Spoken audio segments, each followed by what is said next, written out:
नमस्कार। रात के ठीक 9 बज चुके हैं। इंडिया डिबेट के साथ मैं आशुतोष पाठक हाजिर हूं।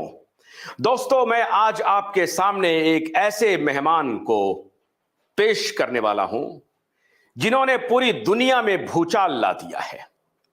डॉक्टर पीटर ए मैकॉला, डॉक्टर रॉबर्ट मलोन, सुचरित भाकड़ी, जय भट्टाचार्य, ऐसे ही वॉरियर में इनका भी नाम शुमार है और इन्होंने मोर्चा खोला है अमेरिका से सुदूर इंग्लैंड से। इसलिए यूरोप के दूसरे देशों में जिन्होंने मोर्चा खोला वो तो लड़ाई लड़ ही रहे हैं, लेकिन अमेरिका के बाद जो सबसे अधिक मुखर हुआ इंग्लैंड का एक डॉक्टर, उस डॉक्टर का नाम है असीम मल्होत्रा। आज हम असीम मल्होत्रा से आपको रूबरू कराएंगे। हमारी बातचीत हालांकि अंग्रेजी में होगी। मैं कोशिश करूंगा कि जोहान भी हमारे साथ, एक जो दूसरे वॉरियर हैं, वो भी ज्वाइन करेंगे मुंबई से। तो दो बड़े शूरमा, दो बड़े महारथी आज आपके साथ हम लेके आ रहे हैं, इसलिए कि भारत की जनता को यह भरोसा दिला सके कि जैसे इंग्लैंड और अमेरिका में अब लोग जग चुके हैं, सड़कों पर उतर गए हैं और वो दिखा रहे हैं अपनी नाराजगी, वैसे भारत में भी अपनी नाराजगी दिखानी पड़ेगी। और मुझे यकीन है कि हमारे दर्शकों ने कम से कम भारत भर में ये तो काम किया ही है कि हमारे वीडियोस को अधिक से अधिक शेयर किया है, लोगों को बताया है कि 3 साल में किस प्रकार का पाप हुआ। वो सारे के सारे पाप अब आहिस्ता आहिस्ता खुलते जा रहे हैं। तो पहले स्वागत करते हैं अपने दोनों वॉरियर का। Dr. Aseem Malhotra from England, I welcome you on QVibe Network, Dr. Aseem. Dr. Aseem, I welcome you. Can you hear me? Good evening, Ashutosh. I'm delighted to be here to join you tonight. Good evening. Let me welcome my other guest, other panelist, Johan Tengra from Mumbai. As you all know about Johan, multi-times he appeared on my show and he gave you enormous information, vital information, and जो आपको उन्होंने बताया है उससे आप सब इतने चमत्कृत हुए हैं कि पूरा देश अब जग गया है। तो आपका भी बहुत बहुत स्वागत है योहान। इसके पहले कि हम अपनी बातचीत शुरू करें, I want to show you some video. This video coming from England itself, और उसमें देखिए कि किस प्रकार डॉक्टर असीम मल्होत्रा हीरो बने हुए हैं। इंग्लैंड की सड़कों पर कैसे इनके नाम के नारे लग रहे हैं। सबसे पहले वो वीडियो में दिखाता हूं कि कैसे ब्रिटिश ब्रॉडकास्टिंग कॉरपोरेशन के खिलाफ, बीबीसी के खिलाफ लोगों ने मोर्चा खोल दिया। और अब उस मोर्चे में क्या पार्लियामेंटेरियन, क्या जर्नलिस्ट, बड़ी बड़ी हस्तियां शामिल हो रही हैं और लाखों की संख्या में लोग सड़क पर बायकॉट कर रहे हैं ब्रिटिश ब्रॉडकास्टिंग कॉरपोरेशन का। पहले वो वीडियो देखिए। The GMC are not going to take any action against Dr. Aseem Malhotra. I wonder why. Probably because he's right. I am not an anti-vaxxer. I'm not a conspiracy theorist. These are just phrases that are conveniently set to put down any argument, to make you feel second class. What I am is an old school, honourable journalist who believes in the principles of fair reporting and telling the truth. And I am ashamed of my colleagues for what I've witnessed over the last 2 or 3 years. I'm going to keep this very short because I know you're all cold, but I'll remind you one thing. The BBC operate under a royal charter which is supposed to guarantee impartiality.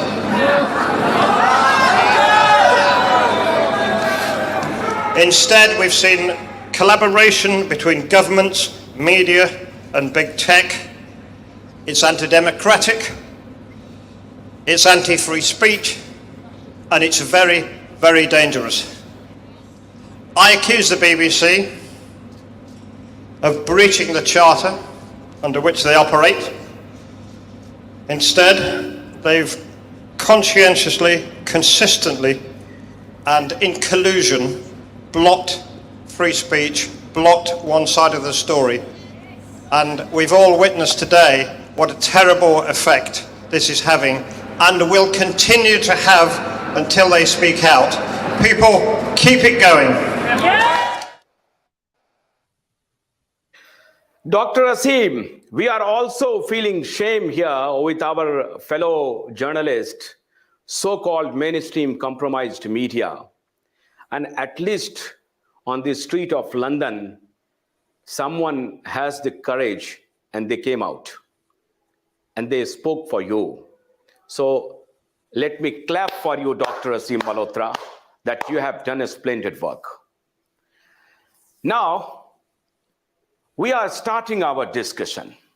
Dr. Aseem and Johan, my first question is, what do you think about WHO? So that's a great question to start with, Ashutosh, because, and the reason you're asking this question is, why have we got so many things wrong in this pandemic that ultimately we were guided by the WHO? And if the WHO were doing things independently and scientifically in terms of their policies, we probably would be in a much better position that we've been in, you know, whether it's in relation to use of masks, whether it's about lockdown policies, or more specifically in relation to the vaccines and how they were distributed, how they were mandated, and all without informed consent. But to answer your question more specifically, and this actually relates to some of my own investigation previously, is that unfortunately, for a number of reasons, the WHO isn't independent. One of the things I'm known for as a public health campaigner, as a cardiologist, as an activist, is my initial work on exposing the excess harms of excess sugar consumption. This was international work. It was even covered in the Times of India. I was the first science director of an organization called Action on Sugar, which was launched in 2014. And very quickly, through my own analyses in medical journals, we managed to bring out a tax on sugary drinks in the UK within 2 or 3 years of me being really at the forefront of the advocacy movement. The reason I mention that is one of the problems behind why it took so long, despite very strong scientific evidence that sugar was harmful, for the WHO to change their guidance, which they ultimately did in 2014, is that they were pressured in 2003 by the American government, who said that they would withdraw funding from the WHO if they did not, in fact, if they implemented new sugar reduction guidelines. And we understand that happened because of lobbying from Coca-Cola. So the question really is, who's calling the shots? And Margaret Chan, the former director of the WHO, very recently said that 70% of the funding of the WHO comes with strings attached. So, for example, the second biggest funder of the WHO now is Bill Gates. Bill Gates himself, his own foundation, has special interests in companies such as McDonald's, Coca-Cola, and heavily invested stocks in pharmaceutical companies. So we're not getting independent information. We're getting commercially influenced information. And of course, the commercial interests are primarily there to make profit for shareholders, not to give people the best treatment. And we've seen what I would describe as a catastrophic failure in public health, certainly in the way that we distributed and we advised on the vaccine take-up, whether it was, we'll talk about that shortly, whether it was AstraZeneca, COVID Shield in India, or what we've been experiencing in other parts of the world, which is, you know, very, very significant evidence of harm from the Pfizer mRNA vaccines. Dr. Aseem, why General Medical Council has decided that they will not take any action against you? What is the reason? Well, I can't speak on behalf of the General Medical Council, Ashutosh. That's for them to make their decisions. What I can tell you is, as a doctor that you know, has been practicing for over 20 years, who has an impeccable track record when it comes to scientific integrity and patient care through appraisals, through revalidation, I always stick to the principles of ethical evidence-based medical practice. So very recently, I published a paper in the International Journal of Insulin Resistance, which was open access paper, peer-reviewed. And my conclusions were essentially that there was enough evidence to call for a pause or suspension of the COVID-19 vaccines. Now, this was going against what both national and international guidance was suggesting, but this was, evidence-based, and my own research confirmed that I made a strong case for that. So I can't really speak on behalf of the GMC, but I suspect that they would have taken all of this into consideration. And if that is the case at the moment, certainly I've been hearing rumors, and there is some evidence, certainly recently, that the GMC had put out certainly a statement to somebody who had made a complaint against me, a doctor, for example, that they had decided that there was no real grounds for investigating me in terms of my medical license or fitness to practice. And I very much hope it remains the case. And if it is the case, I should certainly it's a great victory for British medicine and the right to free speech. But everything I do is always putting patients first, in keeping with scientific integrity. And if doctors do that by and large, then they should be fine.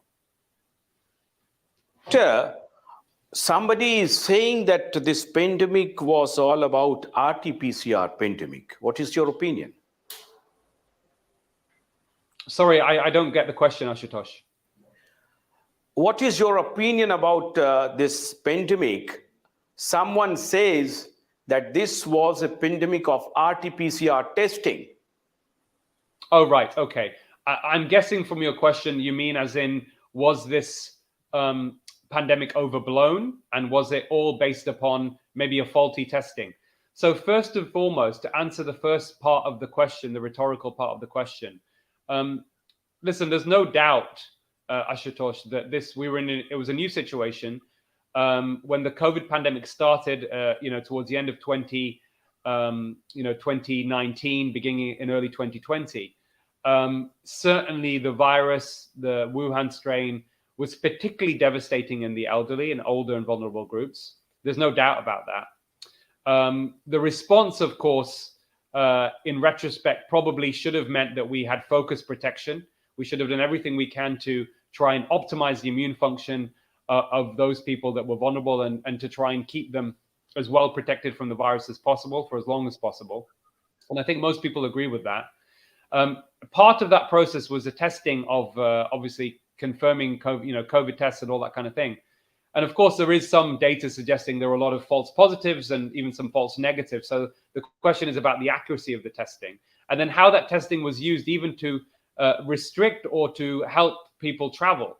Of course, in these situations, any company or a corporation is going to take advantage to maximize their profits of a particular situation that we're in. So, if the overtesting occurred, it will probably to be some degree influenced by vested interests. I have no doubt about that. But that's really just a symptom of a much bigger problem, Ashutosh, is the fact that we have, again, very powerful, big commercial entities, big corporations, whether it's the food industry or the pharmaceutical industry, whose excesses and manipulations are causing tremendous damage, and they have been doing tremendous damage for many, many years to our mental and physical health. And that's really the root of the problem that we need to address if we are going to move forward constructively, and people are going to feel confident that the information they're receiving from medical authorities is based upon the best available up-to-date evidence and is free from commercial influence.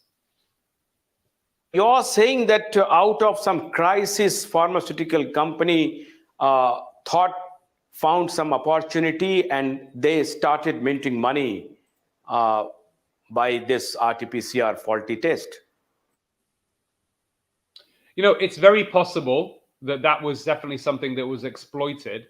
But really, the pharmaceutical industry, as far as I'm concerned, have profited most from the mandating coercion and governments giving them lots of money. I mean, Pfizer, for example, have made tens of billions of dollars, probably one of the most lucrative drugs in the history of the world, from what has now been shown to be, not a particularly effective vaccine, certainly in comparison to other traditional vaccines, and one with a side effect profile that we've never seen before, especially serious side effects.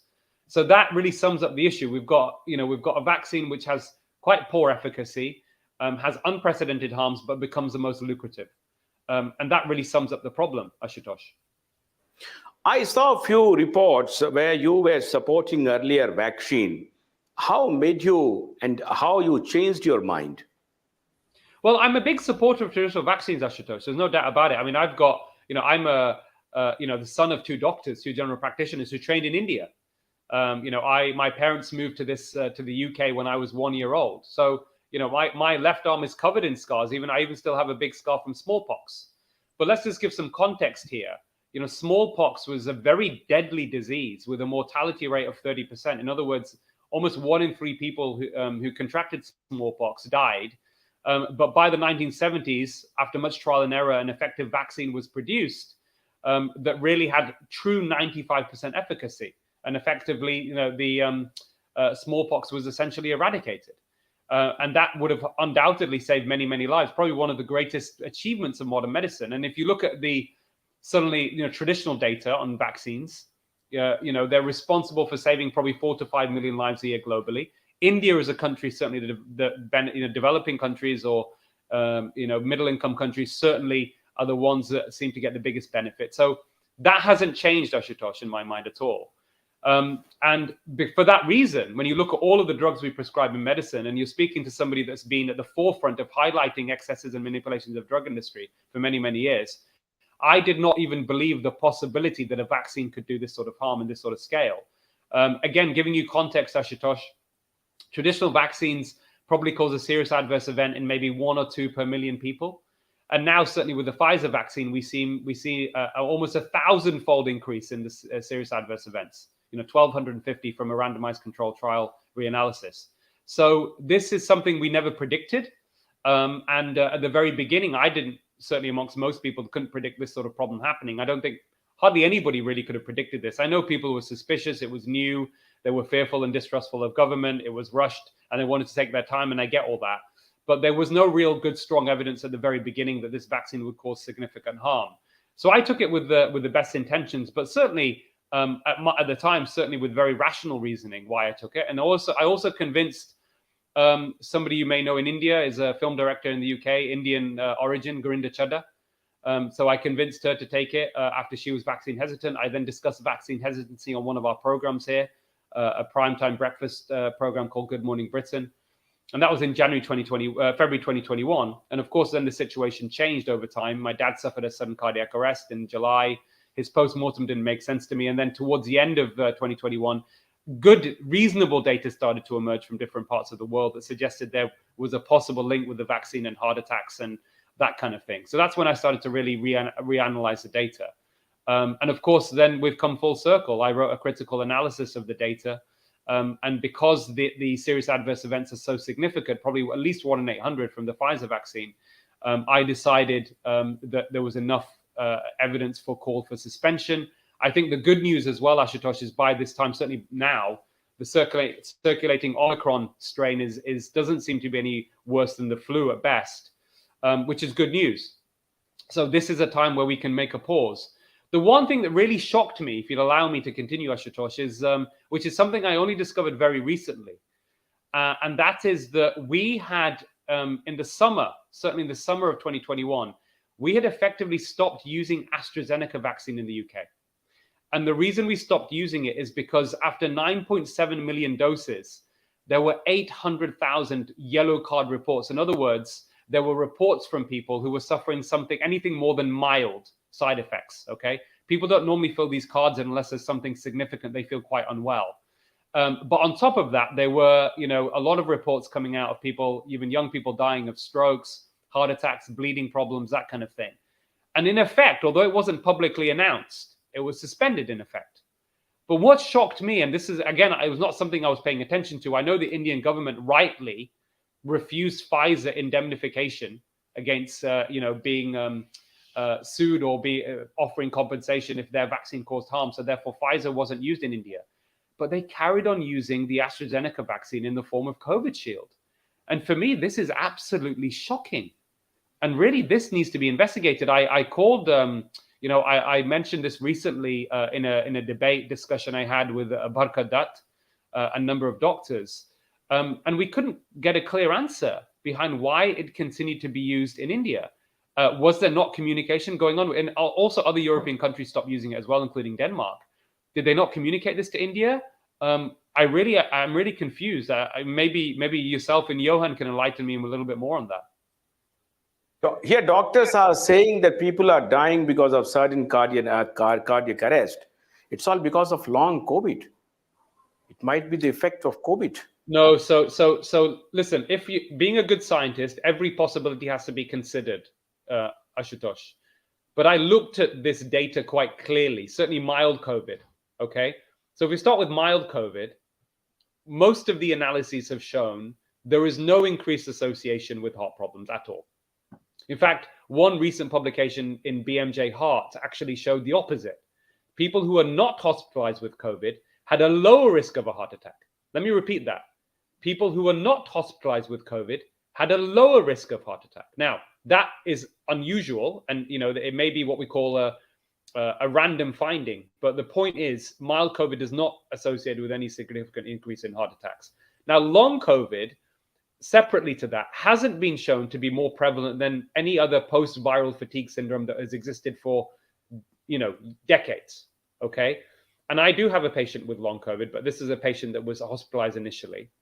And it does exist. I'm not denying its existence. And for those people with it, it can be very debilitating. But there isn't any significant increased risk that we see.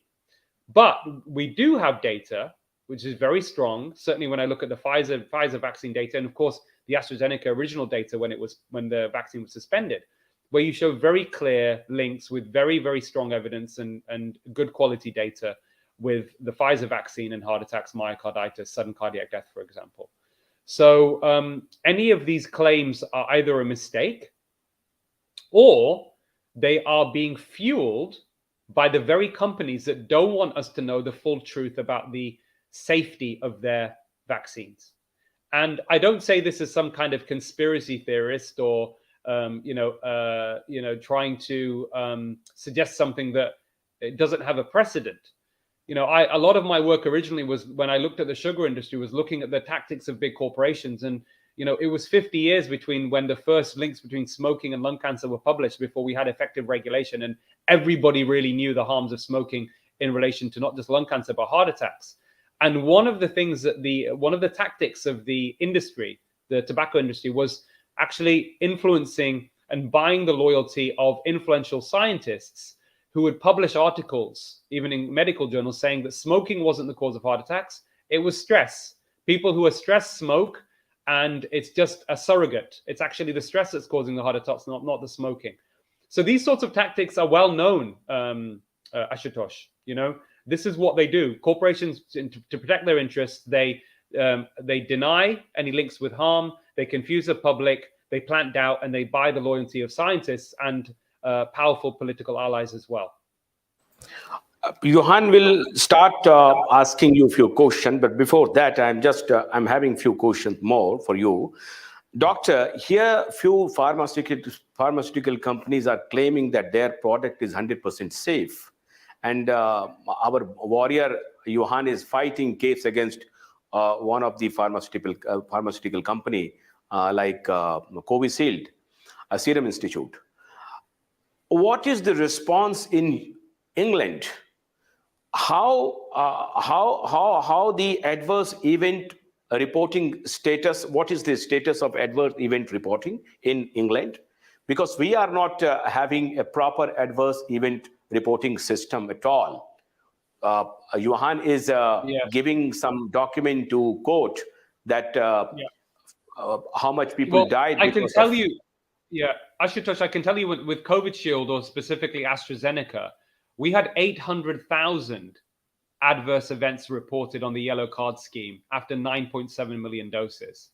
Now, I can't break down for you right now how many of those were what we call serious adverse events, but certainly it was enough for us to stop using AstraZeneca. And of the serious adverse events, normally, they thought to be for the reporting scheme, thought to only represent 10% of the true value, because many people won't realize and won't report that they are having an adverse effect from any drug. So it's clearly quite considerable. And again, I think the key thing here is we need to find out and investigate, did the Indian medical authorities know that European countries and the UK had in fact stopped using those AstraZeneca vaccines because of the serious adverse event rate being really high? When did they, if they did know, when did they know about it? And if they did know about it, why did they not suspend the rollout of Covishield in India immediately? These are really important questions we need to get to the bottom of. What is the response of insurance company, Dr. Aseem? Because I have seen few reports from US that they are saying that any adverse effect of vaccine won't be considered as the death side effect of vaccine. Yeah, I'm not sure. I can't really comment on specific insurance companies, Ashutosh. But what I can tell you, making a clinical diagnosis in medicine ensures that people are aware of all the possible causes of a problem. So when it comes to drug side effects, if one is not aware of a possibility of a drug side effect, you'll always miss it as a doctor, as a diagnosis. But what I have seen, once you include, for example, with Pfizer vaccine, once you include the possibilities, and in fact, in my paper, which I published, and people can read that, there's actually a list that was endorsed by the World Health Organization of all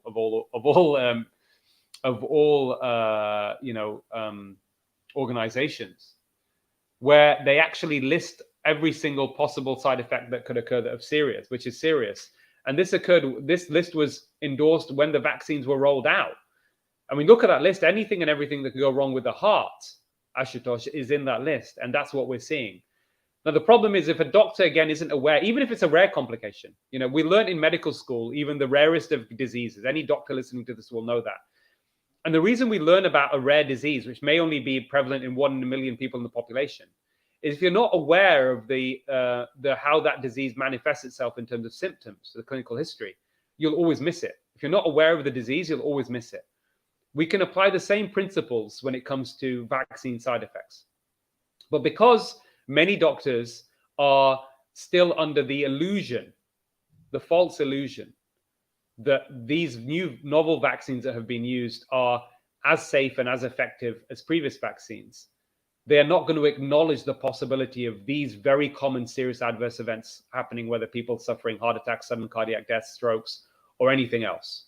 And this is really the problem. So the truth hasn't been disseminated to doctors and to the public. And in fact, the opposite has happened in many ways because of a very strong media campaign that's been run, supported and enforced in some ways by governments to try and ensure as many people as possible are taking up the vaccines. And really, we have to just stop, understand why this happened, how this happened, and then offer solutions moving forward. But you asked me about the pharmaceutical companies earlier. The problem we have, and people need to understand this, is that often big corporations and pharmaceutical companies are included in this. They actually fulfill criteria for behaving like psychopaths, the entities, not the individuals. I'm not accusing individuals within those companies, but the entity. Deliberate lying for profit, callous unconcern for the safety of others. This is all they fulfill almost every criteria for psychopathy. And if you have these powerful big corporations that over the years have been getting more and more power, more and more influence over governments, over academic institutions, over media, and they often behave in psychopathic ways to get their profits. It doesn't take a rocket scientist to figure out, Ashutosh, what's going to happen to society and we're going to move further and further away from the truth.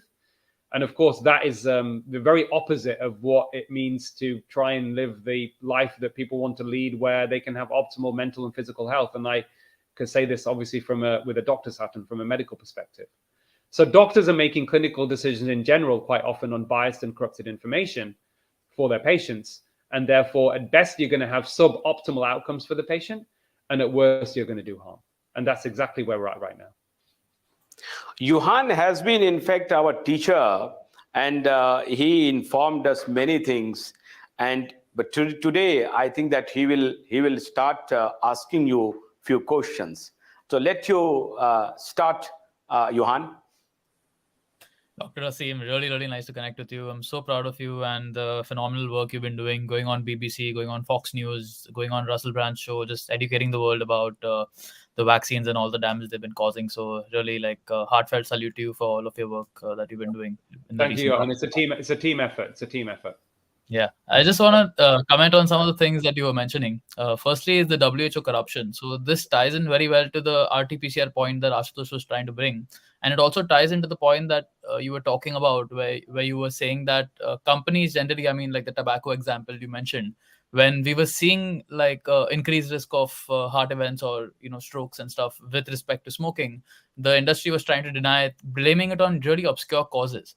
So, from my analysis of the situation, the WHO clearly is a compromised entity, and as you rightly mentioned, Gates Foundation is giving like it's the second largest funder, and the WHO also in the beginning did not mention about the RT-PCR CT cycle and how if you increase that, it can increase the chance of having a positive. I mean, there are papers which compare viral culture testing, which is the gold standard for testing for viruses, with the RT-PCR, and they find that the higher the CT cycle, the higher the cycle threshold, the more the chance of false positives, and the lesser that is, you have a lesser chance of having a false positive, and you can actually catch an infection.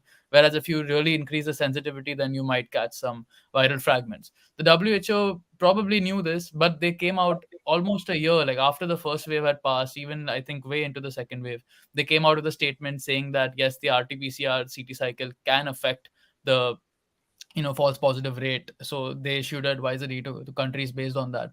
So my question is really, I mean, if you see for COVID, right, when people were actually going to the hospital falling sick because of COVID, it was only COVID, like these people have died from COVID, and then there are a lot of doctors who've come out and said that we overinflated the COVID deaths, anyone with a PCR positive was just stuck as a COVID death. But when it Yeah. comes to vaccines, and we see such a strong temporal association, people are literally dying 1 day 2 days after the vaccine. In Mumbai, we have a really heartbreaking case. We filed a case on behalf of this young boy in the Bombay High Court right now, and the hearings have also come. So he took Covishield because literally the state government in Maharashtra imposed a mandate wherein people had to take these vaccines in order to travel to go to work. And because of the pandemic, a lot of lives had been disrupted. So this young chap had to forcefully take the vaccine. He's taken the Awful. vaccine and he's died in 3 hours after that. It's Okay, awful. this is a Awful. 23-year-old guy. So the reason I'm making this point is that even when we have such a strong temporal association, the media pundits and all these mainstream lying doctors come out and say, "Oh no, it could have been the weather. It could have been like really obscure causes," which you honestly feel like abusing them, even when the link is so clear. Yeah. And when it came to COVID, they were just like, "No, you test, you come up PCR positive, and it's a COVID death." Whereas even like I'm personally involved in functional medicine, so we run many PCR panels on people, and oftentimes we see so many pathogens that come positive together. So what's your take on that? Yeah, it's very unfortunate. It's very, very sad, this story, Johan. And I'm sure it's a story that's been replicated countless times throughout the world, where people have been forced or mandated to have the vaccine. Certainly, when I was tackling vaccine hesitancy, that's something I never would have agreed with. We've never done any mandates in this country, in the UK. And I then helped overturn a vaccine that was for healthcare workers by campaigning to stop, that happening. So that first and foremost is just wrong.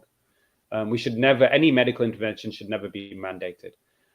There was no informed consent, and I believe in the best of humanity, and I certainly think that most people want to do the right thing. I think we have a cultural problem at the moment as well, in terms of people not speaking the truth like they should, or staying silent, when they should speak out. I don't think doctors would deliberately be lying. I think, again, it comes back to, I've coined this new term. It's called the psychopathic determinants of health. So, the downstream effects of the psychopathic entity is that people either are misled or they turn a blind eye to the truth. And that isn't good. And when I say blind eye to the truth, I talk about, many doctors who, for example, may be aware and then decide to stay silent. I think other doctors that are being very dogmatic, whether it's about vaccines or that the vaccine can't be causing this, I think that they are, they have the illusion of knowledge. Stephen Hawking, and this actually even comes from Buddhist principles, right? What's worse than ignorance? The illusion of knowledge. And I think I would suspect that these people have that, as opposed to it being something malicious and deliberate. I even think people like Bill Gates, for example, I think they themselves are, their minds are shrouded in ignorance and the illusion of knowledge as well. I actually don't think that they are deliberately trying to harm people at all, but they are very, very heavily conflicted. And we shouldn't have people with such gross, flagrant conflicts of interest influencing our health policy. That's the real problem here, Johan. But in terms of the people that have died or been coerced into having the vaccine, it's criminal. Let's be honest. That whole situation is nothing short of criminal. Okay, so this ties in a very interesting point now. So we know they're criminals and they're murderers, and I've been calling Adat Poonawala, Serum Institute, Bill Gates, exactly that for a very long time. And suddenly one day I see my email, and the Serum Institute has filed a 100 crore defamation case against me for calling them mass murderers, and currently a trial is going on in court for that, and a couple of hearings have happened. So to answer your question, like you asked that why was the AstraZeneca vaccine never taken out, right? And we have conclusive evidence that the government did know, the authorities did know. We were fighting a case against vaccine mandates back in late 2021. This is really early on, okay? And these points were being made in court. Our lawyer was making these points on our behalf, that even that time, so many European countries had banned AstraZeneca as a result of even one death. I remember in Brazil there was just one death of a pregnant lady, and they had banned the vaccine. And in India, the narrative, literally the Chief Justice of the Bombay High Court told us, okay, what's the percentage of people that are dying? Right? So he was trying to kind of downplay the thing in the first hearing. But after we showed him a victim of, someone who suffered as a result of the vaccine, the mother of the same child I'm talking about, then they became a little soft. Then the hearings happen, and then they'll end up changing their mind.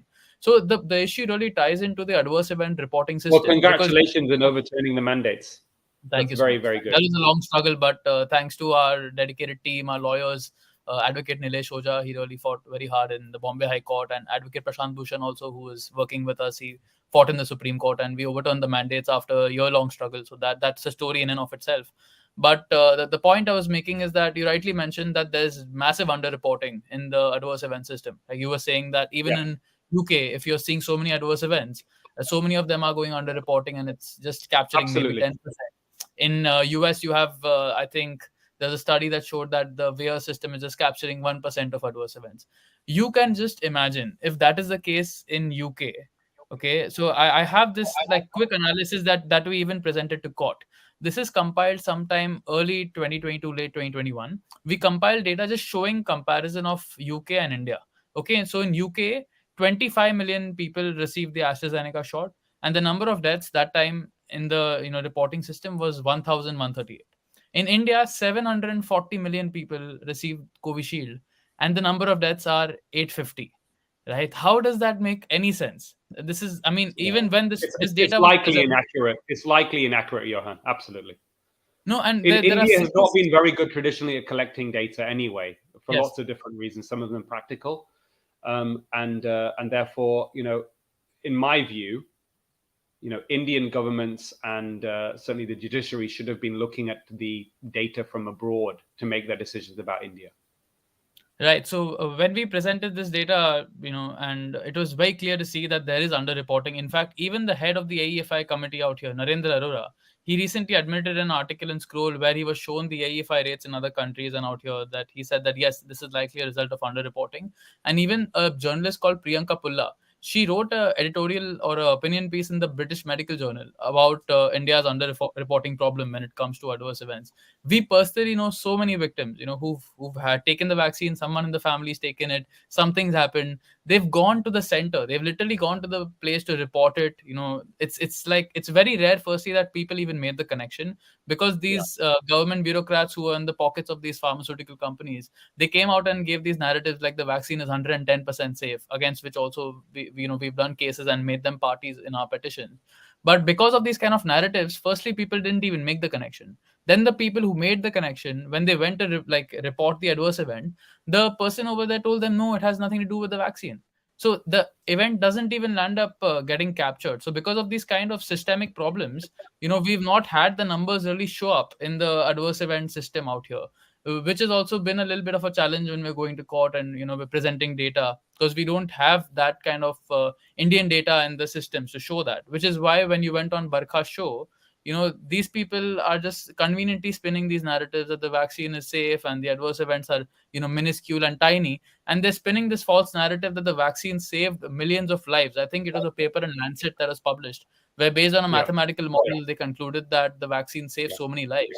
So I mean, just to summarize the question, this is something that we've often been confronted with when we're showing adverse event data, even to the court right now, in my case, that's going on. The party ahead is arguing that, yes, these tiny adverse events are there, which they've artificially shown to be tiny because of the factors I mentioned. On the other hand, they're saying that the vaccine saved millions of lives. So what is your opinion on the vaccine saving lives and reducing hospitalizations? Yeah, it's a very good point, Johan. So, the Lancet paper I think you're referring to was a modeling study. And how about we start? Let's go further back, right? If we start from, according to the Stephen Hawking of medicine, John Ioannidis, okay, he's the most cited medical researcher in the world. His credentials are impeccable and incomparable. He is a professor of medicine and epidemiology and statistics at Stanford. Okay, one of the brightest minds in medicine and very high scientific integrity. Many years ago, said that most published research findings yes. are false. So if we start from that, exactly what I was going to say. Most published research findings are false. In other words, much, if not most, published research is not reliable. Because the conclusions of the research, often funded by drug industry, exaggerate the benefits and the safety of their products. So start from there. But even within research, you have a hierarchy of evidence of what is more likely to be reliable and less reliable. And this modeling study suggesting that millions of people have been saved by the vaccine, which I'm not saying is false at the moment, but I'm saying that the actual level of evidence of that study is very, very poor. I did a breakdown myself, certainly looking at Pfizer vaccine, just to give you an idea during the Delta wave. And the reason I mentioned this is certainly with the original trials, the efficacy of these vaccines tended to be quite similar. So with the Pfizer mRNA vaccine during the Delta wave, and by the way, this is best case scenario. This may not even be true, but this is best case scenario. You had to vaccinate 230 people over the age of 80 to prevent one COVID death, 520 if you're between 70 and 80, 1,000 between 60 and 70. And then when you're under 60, you're talking about thousands. I mean, if you're under 50, at least 10,000 people you have to vaccinate to prevent one COVID death. And you're talking about a serious adverse event rate, certainly with the Pfizer vaccine, of at least 1 in 800. So this claim of millions and millions lives being saved from COVID, I think is at best exaggerated and at worst completely false. The question is, how do you balance that out with the serious adverse events? And then was informed consent also part of the discussion? And when you get to that level, Johan, even at best, I think it may have been slightly beneficial for vulnerable groups at the very beginning during the Wuhan strain. But certainly now, and certainly since then, most people, and that's my analysis showed, I think overall, when you look at everybody that took it, we've done more harm than good for sure. And that's awful. And by the way, this is also interestingly, you talk about the lives being saved. This didn't account for over-testing or people who died within 28 days of being diagnosed with having a positive COVID test, as opposed to be dying primarily because of COVID. In the UK, only about 10% of people who died in the UK ultimately had COVID as the only main cause of death. So we have to look at all of these things as well and take into consideration. But to answer your question, did 20 million lives get saved across the world because of the vaccines, COVID vaccines? I think it's likely to be false. If 20 million lives were saved, you can extrapolate from the original randomized controlled trials, certainly with Pfizer, where there was no reduction in all-cause mortality. And in fact, more people died slightly in the vaccine group versus the placebo. If we have saved 20 million lives from COVID, and I don't think this is true, we've also killed 20 million lives from the vaccine. Perfect. Yes, I mean, and this conversation has to be balanced. I mean, even for the people in the audience who believe that, yes, the vaccines did reduce hospitalization. I think the randomized control trials... The question, to what degree? To what degree? Yes. Was it the only option? Was there any safer, cheaper option we could have used? That's exactly all of those things need to be part of the discussion. Absolutely. And again, what are the harms? If there was no harm from any of these vaccines, I don't think people would care. Fine. It wasn't particularly effective compared to other vaccines, but we didn't harm anybody and we probably saved some lives. Unfortunately, that's as far away from the truth that we can ever be. Yeah, from my analysis, it seemed like there was a targeted campaign against effective drugs, vitamin D, ivermectin. There was suppression, or there was kind of not profitable, Johan. 100% agree with you. I wrote a book. I was during the beginning of the pandemic, I was the probably the only doctor on mainstream media to repeat that this is the time for us to optimize our immune systems by lifestyle, by diet, by moderate activity, by stress reduction, for example, cutting out ultra-processed foods. India, I wrote an article highlighting, of course, the metabolic syndrome, published in a medical journal. I wrote this piece in the physician, the journal of the physician, about the fact that actually Indians who are normal weight, who have what we call the metabolic syndrome, is very prevalent and very high cardiovascular risk, and probably a likely high risk from COVID too. But we can rapidly improve this with diet changes. This is something that we should have repeated again, and again. I think the other thing about India in particular is that, if I'm not wrong, I think 65% of the population of India certainly is under the age of 30. So, you know, the low risk people were never going to be at risk of COVID. They didn't need to be locked down. They didn't need to stop working. The whole thing was globally, it was a mess. The lockdown strategy, the strategy, the mandates, the coercion, we have done damage to world health that will take, and even children's education, you know, for example, kids not being able to go to school because of lockdown, certainly in the Western countries. I don't know how bad it was in India. This is going to cause damage for years and years to come. Ashutosh, I'll just mention one final point before handing it over to you. Yes. I think that it has been a very pet subject of Johan, that this pandemic is something beyond medico-academic subject. So how much you agree, doctor? So the collision among nation state and private stakeholders, international private foundations, pharmaceutical premises, and the treasury.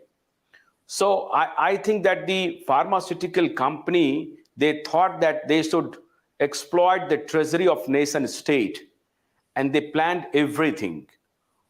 And this has been the subject of Johan. So I am asking on behalf of Johan, how much you agree, doctor? No, I think it's a very good point.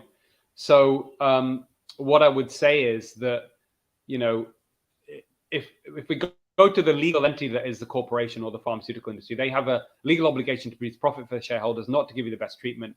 The real scandals are these. The regulators fail to prevent misconduct by the pharmaceutical industry, and that doctors, academic institutions, and medical journals collude with industry for financial gain. That really sums up the big issue. And the science and the truth isn't enough, unfortunately.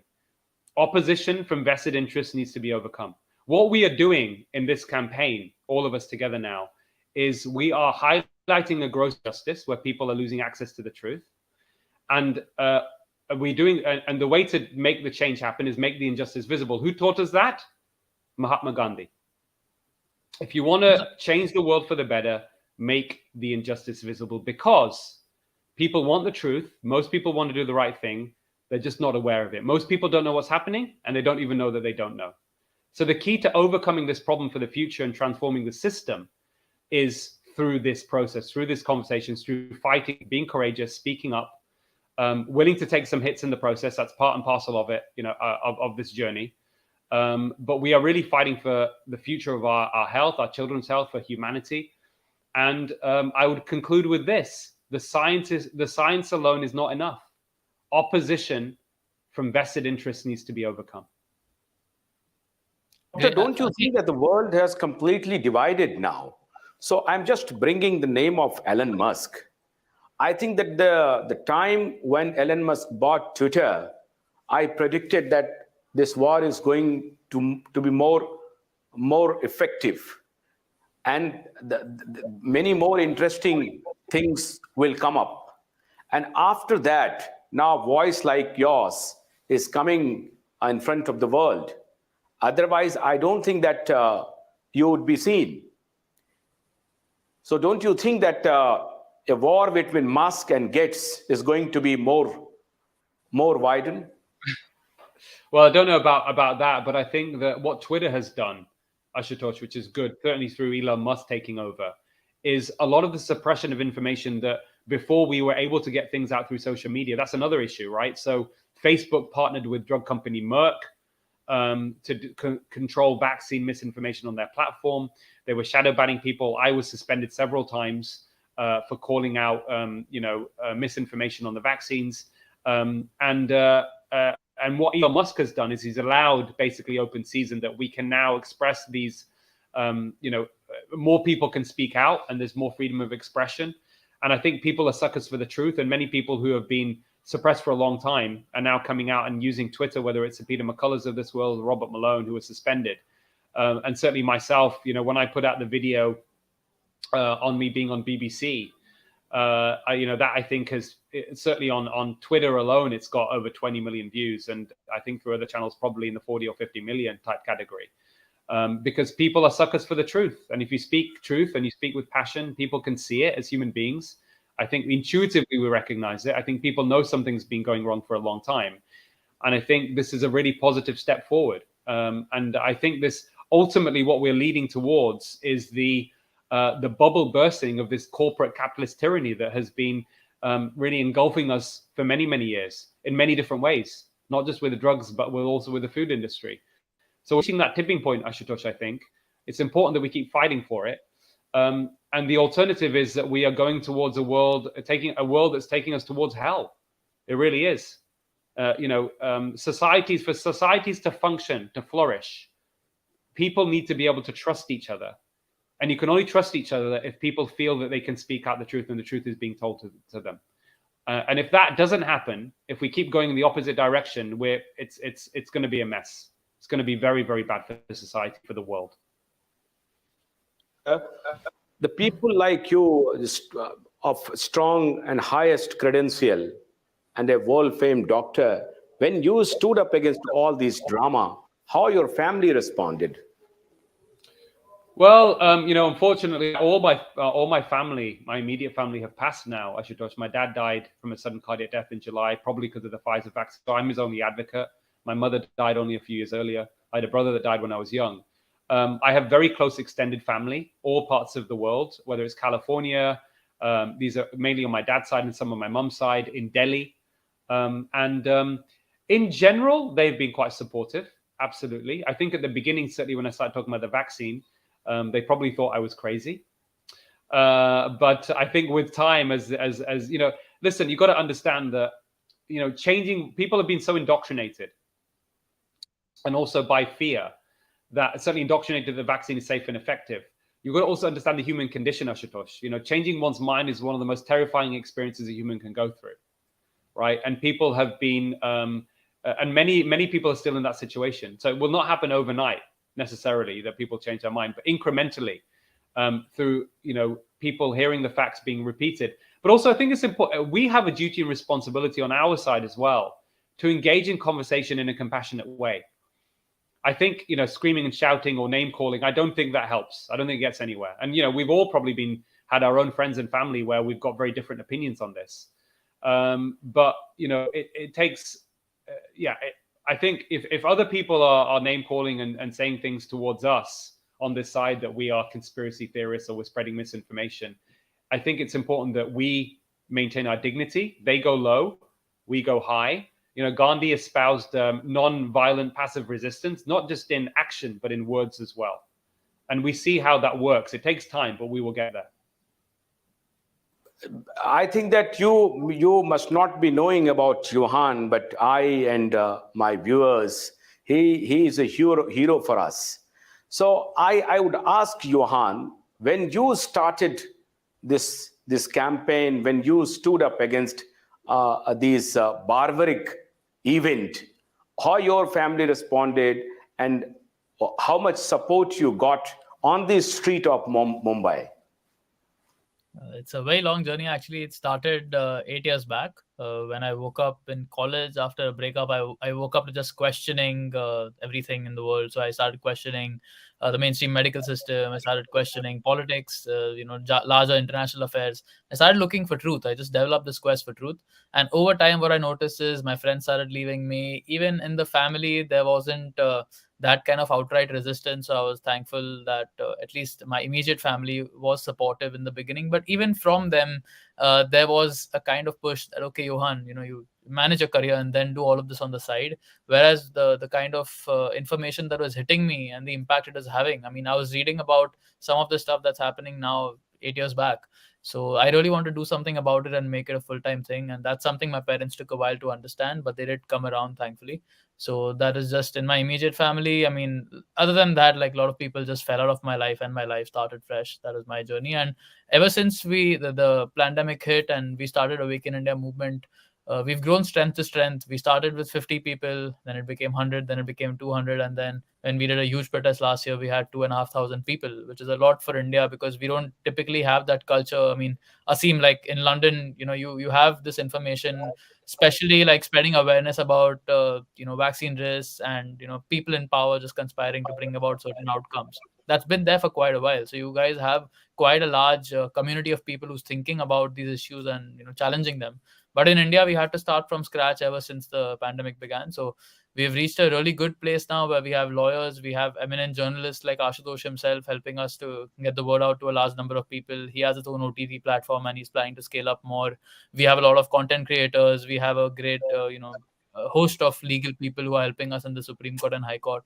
So it's been a great journey overall, and I'm really grateful for everything that's happened in my life. Yeah. Doctor, there is one organization came into existence in India parallel to WHO. World Health Organization, parallel to WHO, it is Universal Health Organization, WHO. So I request you on behalf of WHO, because I am the member of the managing committee. So I am just requesting you and all the doctors on behalf of all fellow doctors, that if you do not have any hesitation, you please go through the WHO website, what this organization is. And if you think that you should join the campaign, it is a movement which we are fighting against all odds. And you see that there is a great difference between the situation of England and America. Here in India, it is very difficult to stand up against WHO because people see that organization as the sacrosanct organization. It's like a mandir and the temple of a medical healthcare sector. Therefore, I think that WHO is a great initiative. If you think that this can be you can join the organization, I think that we shall be grateful to you. Thank you, Ashutosh. Yeah, I think all these counter organizations that are promoting public health through independent, rigorous, evidence-based approach is really much needed right now. And certainly in my country, I'm president of a charity. Although on the vaccine, I'm speaking in an individual capacity. I'm the president of the scientific advisory board of something called the Public Health Collaboration, and we're working at the moment on actually a manifesto, really to try and solve and fix our National Health Service. But those principles can be applied across the world, because ultimately we are here to, the one thing the WHO doesn't do everything bad. One of the things I think I mentioned is their definition of health is a brilliant one, which is a state of complete mental, physical, and social well-being, not merely the absence of disease. And I think most of us want to achieve that. So the question is, how do we do that? And certainly we can't get there if we have these commercial entities that are not interested in your health and mental and physical well-being, that are making money out of it. So I'm very much grateful for you, having time with me. I will look at UHO, anything I can do to help, collaborate, add my expertise, learn from you as well, I think is a positive step forward for this movement. Dr. Aseem and Johan, would you like to ask Johan anything more? Yes, I just want to get... Yeah, sorry, go on. Yeah, I just want to get a final question in, and then probably we can conclude. So, Aseem, speaking to your point about regulatory capture, this is exactly why the AstraZeneca vaccine hasn't been taken out in India. Because what I discovered in my research, I mean, going all the way back to 2008, is that there's been a systematic regulatory capture by the pharmaceutical industry, the vaccine manufacturers, the NGO complex, so NGOs like the Gates Foundation, PATH. We actually have a parliamentary committee that produced a report. It's called the 70-second report, where they concluded that literally the ICMR, the Indian Council of Medical Research, and the DCGI is the body which actually gives regulatory approval to the vaccines. They've actually compromised going way back even to conducting illegal HPV vaccine trials in India. So there's a whole history to that as to how these companies came in, they conducted these trials wherein they didn't take informed consent and they didn't maintain like a list of adverse events, and as a result of that many kids had died, and then there was a parliamentary investigation. So I had sent you an article of mine which goes into exactly these conflicts of interest within our health ministry, within our governmental structures, which has made it possible that not only did they not take these vaccines off the market, the DCGI head VG Somani, he actually had the audacity to come out in the media and say the vaccine is 110% effective at a time where there was evidence that Covishield is linked to thrombosis. So that's the reason why it didn't get taken off the market. Finally, I just like to conclude by saying that, right now, this clip of Avi Yemini grilling the Pfizer CEO and Ezra is going viral. I think you shared it on Twitter today. And the Indian media has really been twisting that in a way to show that, oh, Modi is so great, BJP is great, the Indian government's great. They didn't give approval to Pfizer, which is true, and which is good as well, because they were asking for indemnity to be given. Whereas in India, we don't really have any indemnity. I mean, the reason we're doing cases against the vaccine manufacturers. I said the same thing in an interview for the Times of India. Yeah, that India were good to do that. But yes, but really shocked about what happened with Covishield, which I only learned recently. Absolutely, Johan. Exactly. So, I mean, the whole focus has come on Pfizer, and the media is bashing Pfizer, saying Pfizer's bad and our local vaccines are good, and Congress is bashing the local vaccine. So, I mean, I just like you to set the record straight. Do you really think that the mRNA vaccines are better than Covishield? Because from my analysis, I've shared some studies on Twitter as well. I mean, there was one where they looked at the MHRA as well as UDRA vigilance data, and they found that Covishield actually has a worse rate of serious adverse event. This includes strokes, this includes blood clots, this includes deaths as well. And they were worse than Pfizer. This is a peer-reviewed study. What do you think about that? Yeah, so I haven't seen that study, but what I can say, Johan, is that they're both particularly bad when it comes to side effects. And that when the AstraZeneca vaccine was in effect suspended, or by the time it was suspended in the UK, or we stopped using it, we had 800,000, adverse event reports out of 9.7 million doses. When we look at Pfizer, certainly because people stopped reporting, so it's difficult to know for sure. We only, in comparison, it was about 500,000. So no, I mean, I think that from the data I've seen, I think it's very plausible. It's very plausible that the serious adverse event rate from AstraZeneca was worse than Pfizer. And we know Pfizer's bad. So what does that tell you? That's very much, Johan and Dr. Aseem. It's been a great dialogue. It was not a debate, indeed. We talked many things, and Dr. Aseem frankly responded all the questions. So I'm highly obliged that you spare your precious time with us. And I think that it is my formal request and invite to you, Dr. Aseem, that please join our event, which is going to be held on 7th of February in Delhi. And I'm hoping that you will surely join. Yes, and you're going to be joining us in Mumbai as well, Dr. Aseem. I'll be delighted. India is my mother country. I have a lot of love and affection for India. When people ask me my identity, I call myself British Indian. My heart is Indian. My brain is probably a bit more British, but no, I would be delighted. Awesome. मैं दोनों अपने warrior को salute करता हूं, और मैं समझता हूं कि doctor Aseem, you can understand better Hindi. Therefore, I have to conclude in Hindi for my Hindi viewers. मैं अपने दोनों वॉरियर को सल्यूट करता हूं, और इसी तरीके से मैं आशा करता हूं कि दोनों वॉरियर इसी तरीके से मुखर रहेंगे और दुनिया को रोशनी दिखाते रहेंगे और बेईमानों के खिलाफ मोर्चा खोलते रहेंगे. एक दिन सत्य जीतेगा, साइंस जीतेगा, विज्ञान जीतेगा. कल रात 9 बजे हम आपसे फिर मिलेंगे. तब तक के लिए आशुतोष कन्नत दीजिए. आप दोनों का बहुत बहुत शुक्रिया.